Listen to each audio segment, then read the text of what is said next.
Hello, so today what we're going to be doing is I'm going to be telling you about my experiences getting pre-owned records and give you tips on what are the best things to do when you're getting pre-owned records, because there are some things I learned from my first experience and I felt I should share.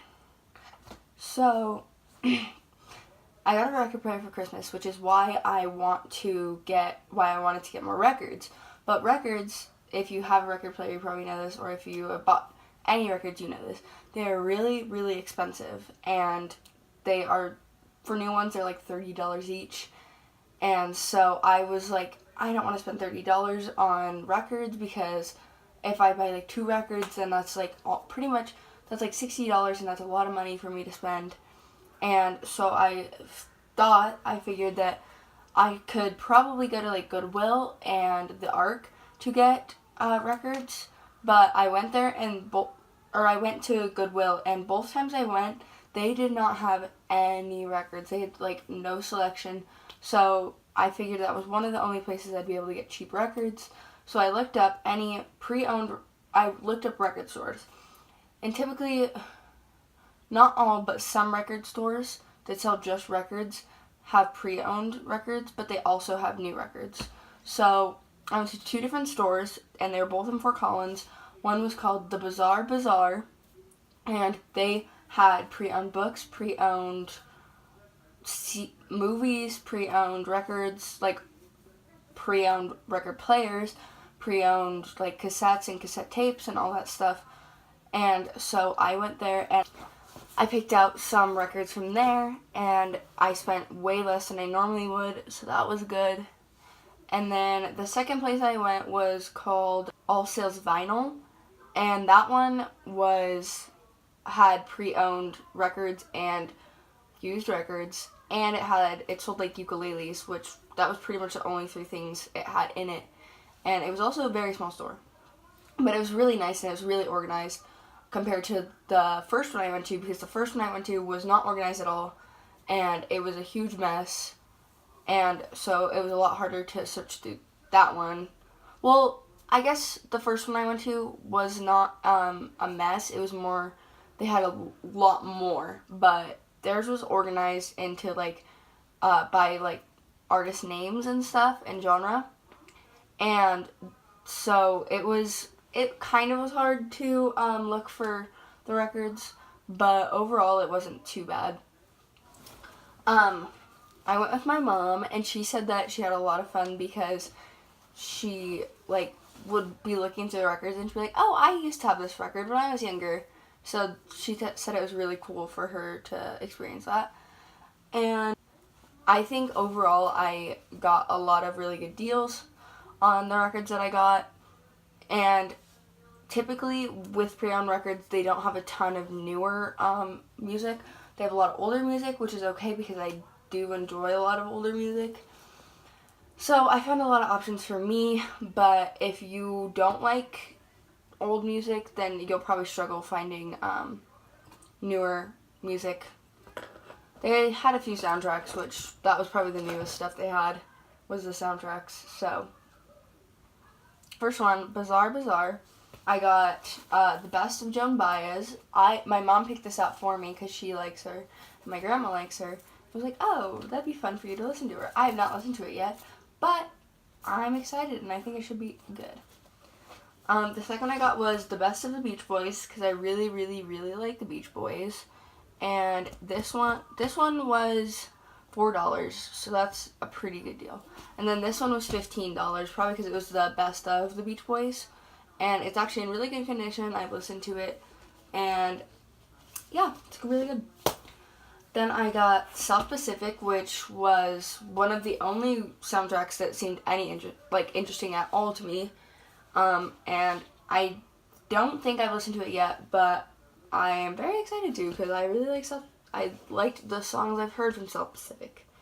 And this one was $4, so pretty cheap.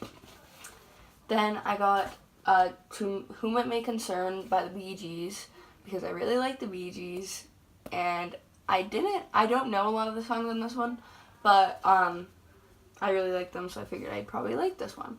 And I have listened to it. It's really good, and it was $5. So into $8 at the first one, which was pretty good for getting 4 records. Because normally, like I said, they're $30, so I bought 4 records for the price of 1.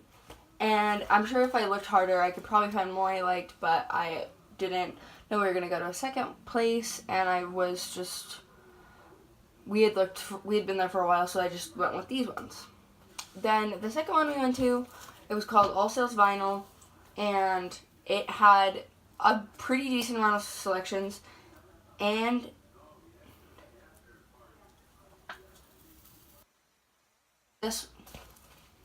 I also got this one from the first store, Bizarre Bazaar. It's Billy Joel, Street Life Serenade, sorry.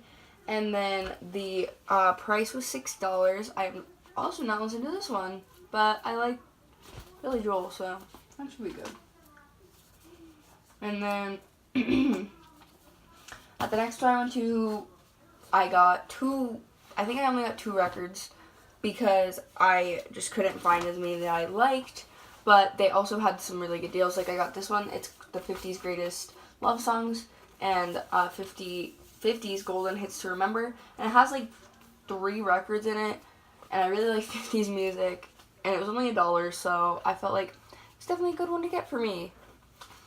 Then my mom wanted to get this one. It was the Beatles, 1967 to 1970, and it was obviously regular price because it's a brand new one and it wasn't pre-owned or anything. So this one was more expensive than any of the other ones.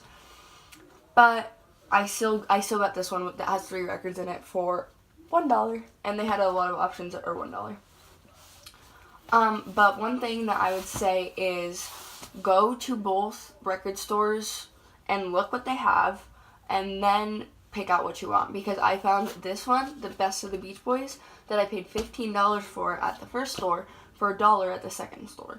So you definitely want to make sure that there aren't any deals like that, because you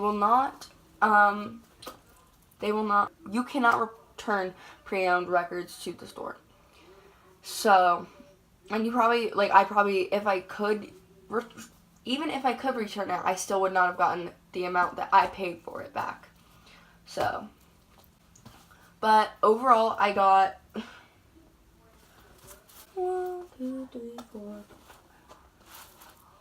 I got like 8 records for like, I'd say I got 7 records because I'm not counting the Beatles one, for like $30 maybe at the most.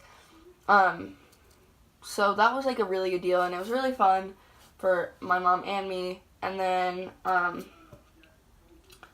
it was just a really good deal, and I would definitely recommend it to people who do not own a lot of records and don't want to pay a ton of money for them and can't find any at the Goodwill or the Ark or any other secondhand stores. Thank you so much for watching. Subscribe and like if you don't, and I'll try and post more videos more often.